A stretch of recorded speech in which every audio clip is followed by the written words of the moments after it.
Morning. आज के इस लेक्चर में आप सबका वेलकम है। तो चलिए आज हम 10th क्लास का नया चैप्टर स्टार्ट करते हैं जो कि है सर्कल्स।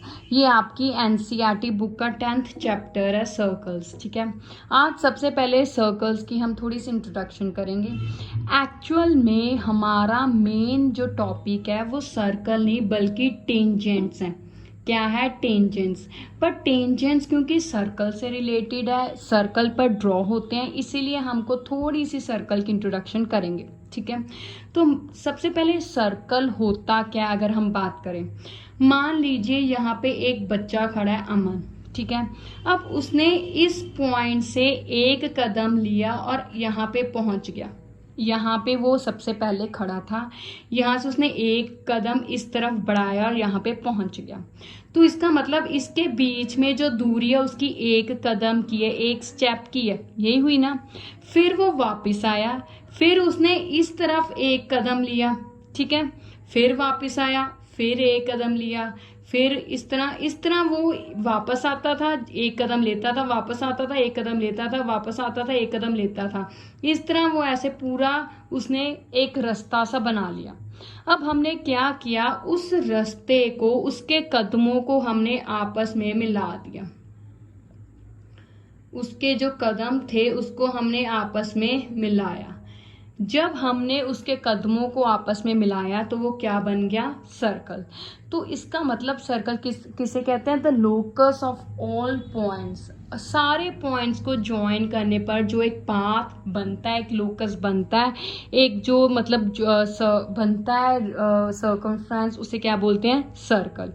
अब जहां पे वो सबसे पहले खड़ा था उस पॉइंट को क्या कहते हैं हम? सेंटर। जो उसकी एक कदम की दूरी थी वो अब हर तरफ कदम तो एक ही था, उसकी दूरी बराबर थी ना, तो उस एक कदम को हम क्या, उस दूरी को क्या कहते हैं? रेडियस। रेडियस को हम स्मॉल आर से दिखाते हैं, कभी कभी कैपिटल आर से भी, कभी कभी स्मॉल आर से भी। सेंटर को हम कभी कभी कैपिटल ओ से भी दिखाते हैं, कभी कभी स्मॉल ओ सी भी यूज करते हैं, क्योंकि सेंटर सी से इसलिए सी भी ओ भी। पर ये कोई फिक्स नहीं है, कोई भी आप लेटर यूज कर सकते हैं। ठीक है, अब इसके बाद हमने क्योंकि मेन पढ़ना है टेंजेंट्स, तो वहां पे चलते हैं। टेंजेंट्स और एक नाम पर हमने पढ़ना है नया, सीकेंट। क्या होता है टेंजेंट और सीकेंट? हमारा मेन मकसद टेंजेंट्स पढ़ना है। सीकेंट की हम थोड़ी सी बस इंट्रोडक्शन सी करेंगे। इंट्रोडक्शन भी सिर्फ एक डेफिनेशन करनी है, क्योंकि हमारे चैप्टर सिलेबस में मेन टेंजेंट्स का ही टॉपिक है, उसी से रिलेटेड क्वेश्चंस करने हैं। सीकेंट को सिर्फ हम थोड़ी सी डेफिनेशन देके छोड़ देंगे। ठीक है, अब टेंजेंट और सीकेंट होता क्या है? कहता मान लीजिए एक सर्कल है। ठीक है, अब इस सर्कल को कोई भी एक पॉइंट ले लीजिए, मान लीजिए ये पॉइंट है। अब इस पॉइंट को टच करती हुई मैंने एक लाइन ड्रॉ कर दी। सर्कल के एक पॉइंट को लिया, उस एक पॉइंट से जो टच करती हुई एक लाइन मैंने ड्रॉ कर दी। जो लाइन ड्रॉ की उसे हम क्या कहते हैं? टेंजेंट। मतलब टेंजेंट वो लाइन है जो सर्कल को सिर्फ एक पॉइंट पे टच करती है। ठीक है, जिस पॉइंट पे टच करते हैं उसको हम बोलते हैं पॉइंट ऑफ कांटेक्ट। क्या कहते हैं? Point of contact. ठीक है, अब दूसरी बात है सीकेंट की। सीकेंट किसे कहते हैं? सीकेंट अगर कोई लाइन सर्कल को दो पॉइंट्स पे कट करे। अब टच तो दो पॉइंट्स पे कर नहीं सकती, क्योंकि कोई भी लाइन दो पॉइंट्स पे तभी सर्कल को करेगी जब वो उसके अंदर से निकलेगी। बाहर से तो कोई लाइन दो पॉइंट पे कर नहीं सकती, तो इसका मतलब उसको ज्यादा कट करेगी, तो कट का मतलब या तो अंदर से ही निकलेगी। तो ये दो पॉइंट्स पे कट करने वाली लाइन को क्या कहते हैं हम? सीकेंट। दो पॉइंट्स पे कट करने वाली लाइन को सीकेंट, एक पॉइंट पे टच करने वाली लाइन को टेंजेंट, और जिस पॉइंट पे टेंजेंट सर्कल को टच करता है उसे हम क्या बोलते हैं? Point of contact. ठीक है, अब हमने हमारे लिए सोचने की बात है कि क्या टेंजेंट और सीकेंट आपस में रिलेटेड हैं, क्या इनका आपस में कनेक्शन है? तो इसका जवाब है हाँ, कनेक्शन है। क्या? देखिए मान लीजिए ये मेरे पास एक सर्कल है। ठीक है, और ये स्प्रिंग है मेरे पास। स्प्रिंग, ठीक है। अब स्प्रिंग इलास्टिक होता है, हम उसे खींच भी सकते हैं और छोटा भी कर सकते हैं, होता है ना। तो ये इतना स्प्रिंग है, मैंने क्या किया, इस स्प्रिंग को एक तरफ से पकड़ा और उसको छोटा करते हुए यहाँ तक ले गई। तो जो लाइन अभी जो स्प्रिंग अभी सर्कल को 2 पॉइंट पे मिल रहा था, वो अब उसका स्प्रिंग वापस 1 पॉइंट पे पहुंच गया, ठीक है। तो जो लाइन 2 पॉइंट पे सेकेंड थी, जब उसको मैंने छोटा किया तो वो 1 पॉइंट पे अभी क्या बन गया, टेंजेंट।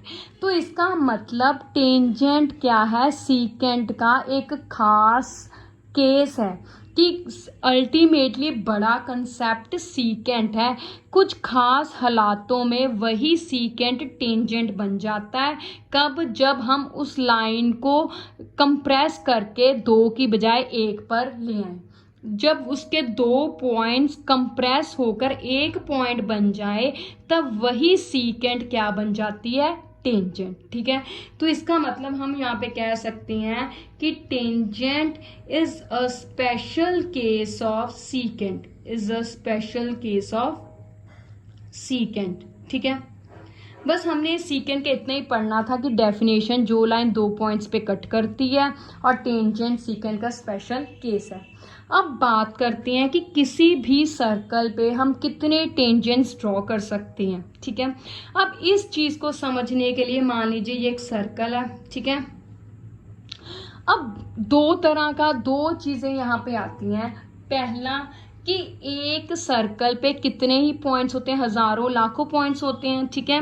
अब एक सर्कल पे कितने टेंजेंट्स हो सकते हैं, या सर्कल के हर पॉइंट पे कितने टेंजेंट्स हो सकते हैं, दोनों चीजें हैं यहाँ पे, और हम दोनों का ही जवाब देंगे, ठीक है। सबसे पहले बात करते हैं एक पॉइंट की। ये सर्कल है, इसका एक पॉइंट ये ले लिया मैंने, जो पॉइंट ऑफ कॉन्टैक्ट कहलाता है। तो इस पॉइंट पे मैंने एक टेंजेंट ड्रॉ कर दिया, ठीक है। अब क्या इस पॉइंट पे और टेंजेंट्स ड्रॉ हो सकते हैं, देखते हैं। अगर मैंने इस पॉइंट पे ऐसे ड्रॉ कर दिया तो ये तो सीकेंट बन गया, तो ये नहीं हो सकता। और इस तरह किया तो ये भी जब आगे एक्सटेंड करूंगी तो ये एक से ज्यादा पॉइंट पर सर्कल को टच करेगा, तो ये भी नहीं हो सकता। तो इसका मतलब एक पॉइंट पे सर्कल के हम सिर्फ एक ही टेंजेंट ड्रॉ कर सकते हैं। एक पॉइंट पे सर्कल के सिर्फ एक टेंजेंट ही ड्रॉ हो सकता है। अब सर्कल पे कितने हजारों लाखों पॉइंट्स हैं, तो इसका मतलब हर पॉइंट पे एक एक टेंजेंट ड्रॉ करें तो कितने पॉइंट्स पे टेंजेंट्स ड्रॉ हो गए, तो टेंजेंट्स भी जितने पॉइंट्स उतने ही टेंजेंट्स ड्रॉ हो गए, लाखों हजारों। तो इसका मतलब एक सर्कल पे इनफाइनाइट टेंजेंट्स ड्रॉ हो सकते हैं, पर एक पॉइंट पे कितने हो सकते हैं, एक ही, ठीक है। अब बात है लास्ट जो हमारा टॉपिक है, उसके बाद हम ये मल्टीपल चॉइस ब्लैंक्स क्वेश्चंस करेंगे कि पैरेलल टेंजेंट्स कितने ड्रॉ हो सकते हैं। हमने ये भी देख लिया कि एक सर्कल पे कितने टेंजेंट्स ड्रॉ हो सकते हैं, हर सर्कल के हर पॉइंट पे कितने टेंजेंट्स ड्रॉ हो सकते हैं। अब बारी है कि पैरेलल टेंजेंट्स कितने ड्रॉ हो सकते हैं। तो ये देखिए, ये मान लीजिए मेरा एक सर्कल है, ठीक है। अब ये एक टेंजेंट मैंने ड्रॉ कर दिया, तो इसके पैरेलल एक टेंजेंट यहाँ पे ड्रॉ कर दिया। अब ये दोनों पैरेलल टेंजेंट्स हैं। अब क्या मान लीजिए इस टेंजेंट के पैरेलल मैं कोई और टेंजेंट ड्रॉ कर सकती हूँ। अगर मैं यहाँ पे करती हूँ तो वो तो पैरेलल ही नहीं रहता, यहाँ पे करती हूँ वो भी नहीं पैरेलल आता। एक पॉइंट ऑफ कॉन्टैक्ट पे हम सिर्फ एक ही टेंजेंट ड्रॉ कर सकते हैं, यह भी हमने पहले ही सीखा है। तो इसका मतलब है एक सर्कल पे सिर्फ 2 ही टेंजेंट्स पैरेलल हो सकते हैं, मतलब इसके पैरेलल एक और खरीद सकते हैं, 2 टेंजेंट्स आपस में पैरेलल हो सकते हैं, उससे ज्यादा नहीं, ठीक है। तो ये कंसेप्ट समझ लग गए। ये तो था इसकी इंट्रोडक्शन, टेंजेंट्स की डेफिनेशंस। अब इससे रिलेटेड जो मल्टीपल चॉइस क्वेश्चंस है या फिलिंग द ब्लैंक्स है, ये बहुत इंपॉर्टेंट है, 1 मार्क में आते हैं। क्या है पहला question, how many tangents can a circle have. एक सर्कल के कितने टेंजेंट्स हो सकते हैं, तो क्या था, इनफाइनाइट, वेरी गुड। अब filling the blanks, a tangent to a circle intersects it in. एक टेंजेंट सर्कल को कितने पॉइंट्स पे इंटरसेक्ट करता है, 1, very good. A line intersecting a circle in 2 points is called, जो लाइन सर्कल को 2 points पे इंटरसेक्ट करती है उसे कौन सी लाइन कहते हैं? सेकेंट। Very good. नेक्स्ट है, a circle can have dash parallel tangents at the most, एक सर्कल के सबसे ज्यादा से ज्यादा कितने पैरेलल टेंजेंट्स हो सकते हैं? हमने अभी किया था 2। Very good. And the last one is the common point of a tangent to a circle and the circle is called, मतलब कॉमन पॉइंट जिसपे टेंजेंट सर्कल को टच करता है उसको कौन सा पॉइंट कहते हैं? Point of contact. ये किया था हमने। तो ये थे आपके टेंजेंट से रिलेटेड टॉपिक और उससे रिलेटेड जो मल्टीपल चॉइस क्वेश्चन, ये आपकी 10.1 का है, ठीक है, 10th चैप्टर की फर्स्ट एक्सरसाइज में से है। अब अगले लेक्चर में हम इससे रिलेटेड 2 बहुत इंपॉर्टेंट थ्योरम्स करेंगे, छोटी छोटी सी है, फिर हम एक्सरसाइज स्टार्ट करेंगे। इसमें से अगर कोई भी चीज़ नहीं समझ आई तो आप मुझे कमेंट्स में बता सकते हैं। Thank you, have a nice day.